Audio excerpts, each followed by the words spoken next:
Subscribe to our YouTube channel and press the bell icon to get the latest updates. مسلمانوں کے مطابق حسین کربلا اپنا ایک چھوٹا سا لشکر لے کر پہنچے تھے۔ ان کے قافلے میں عورتیں بھی تھیں، بچے بھی تھے، بوڑھے بھی تھے۔ اسلامی کیلنڈر کے مطابق 2 محرم کو کربلا پہنچے تھے۔ 7 محرم کو ان کے لیے یزید نے پانی بند کر دیا تھا اور ہر حال میں اپنی سوادھینتا سویکار کرانا چاہتا تھا۔ حسین کسی بھی طرح اس کی باتیں ماننے کو راضی نہیں تھے۔ 9 محرم کی رات امام حسین نے روشنی بجھا دی اور اپنے سبھی ساتھیوں سے کہا کہ میں کسی کے ساتھیوں کو اپنے ساتھیوں سے زیادہ وفادار اور بہتر نہیں سمجھتا۔ کل کے دن ہمارا دشمنوں سے مقابلہ ہے۔ ادھر لاکھوں کی تعداد والی فوج ہیں، تیر ہیں، تلوار ہیں اور جنگ کے سبھی ہتھیار ہیں۔ ان سے مقابلہ مطلب جان کا بچانا بہت مشکل ہے۔ میں تم سب کو بخوبی اجازت دیتا ہوں کہ تم یہاں سے چلے جاؤ۔ مجھے تم میں سے کوئی شکایت نہیں ہوگی۔ اندھیرا اس لیے کر دیا ہے کہ کبھی تمہاری جانے کی ہمت نہ ہو۔ یہ لوگ صرف میرے خون کے پیاسے ہیں۔ یزید کی فوج اسے کچھ نہیں کہے گی۔ جو میرا ساتھ چھوڑ کے جانا چاہے گا چلا جائے۔ کچھ دیر بعد روشنی پھر سے کر دی گئی، لیکن ایک بھی ساتھی امام حسین کا ساتھ چھوڑ کر نہیں گئے۔ آج لاؤڈ اسپیکر سے اذان ہوتی ہے۔ مسلمان لاؤڈ اسپیکر کو بچانے کے لیے آوازیں بلند کرتے ہیں، لیکن نماز کے لیے مسجدیں نہیں پہنچتے۔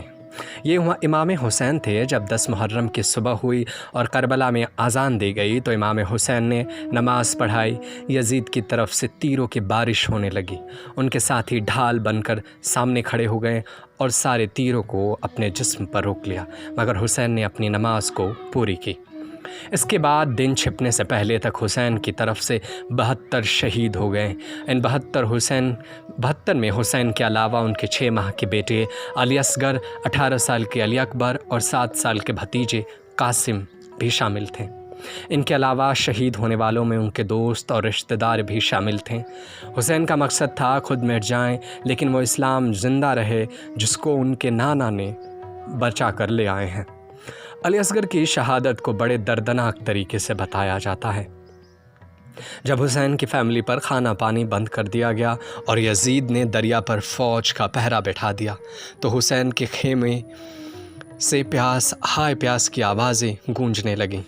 اس پیاس کی وجہ سے حسین کے 6 ماہ کا بیٹا علی اصغر بے ہوش ہو گئے، کیونکہ ان کی ماں کا دودھ خشک ہو چکا تھا۔ حسین نے علی اصغر کو اپنی گود میں لیا اور میدان میں اس طرف گئے جہاں یزیدی فوج کا دریا پر پہرا تھا۔ حسین نے فوج سے مخاطب ہو کر کہا کہ اگر تمہاری نظر میں حسین گنہگار ہے تو اس معصوم نے تمہارا کیا بگاڑا ہے؟ اس کو اگر 2 بوند پانی مل جائے تو شاید ان کی جان بچ جائے۔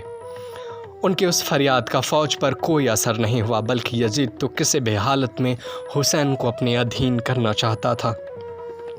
یزید نے حرملہ نام کے شخص کو حکم دیا کہ دیکھتا کیا ہے، حسین کے بچے کو ختم کر دیں۔ حرملہ نے کمان کو سنبھالا، دھار کا تیر کمان سے چلا اور حسین کی گود میں علی اصغر کی گردن پر لگا۔ 6 مہینے کے بچے کا وجود ہی کیا ہوتا ہے۔ تیر گردن سے پار ہو کر حسین کے بازو میں لگا۔ بچہ باپ کی گود میں تڑپتا رہ گیا۔ 71 شہید ہو جانے کے بعد یزید نے شمر نام کے شخص سے حسین کی گردن کو بھی کٹوا دیا۔ بتایا جاتا ہے کہ جس خنجر سے امام حسین کے سیر کو جسم سے جدا کیا وہ خنجر کند دھار کا تھا، اور یہ سب ان کی بہن زینب کے سامنے ہوا۔ جب شمر نے ان کے گردن پر خنجر چلایا تو حسین کا سر سجدے میں تھا، یعنی نماز کی حالت میں تھے۔ مولانا محمد علی جوہر نے لکھا ہے، قتل حسین اصل میں مرگ یزید ہے۔ اسلام زندہ ہوتا ہے ہر کربلا کے بعد۔ مسلمان مانتے ہیں کہ حسین نے ہر ظلم پر صبر کر کے زمانے کو دکھایا کہ کس طرح ظلم کو ہرایا جاتا ہے۔ حسین کی موت کے بعد علی کی بیٹی زینب نے ہی باقی بچے لوگوں کو سنبھالا تھا، کیونکہ مردوں میں حسین کے بیٹے زین العابدین زندہ بچے تھے۔ وہ بے حد بیمار تھے۔ یزید نے سبھی کو اپنا قیدی بنا کر جیل میں ڈلوا دیا۔ مسلم مانتے ہیں کہ یزید نے اپنے سطح کو قائم کرنے کے لیے حسین پر ظلم کیا۔ انہی کی یاد میں شیعہ مسلم محرم میں ماتم کرتے ہیں اور اشک بہاتے ہیں۔ حسین نے کہا تھا، ذلت کی زندگی سے عزت کی موت بہتر ہے۔ Subscribe to our YouTube channel and press the bell icon to get the latest updates.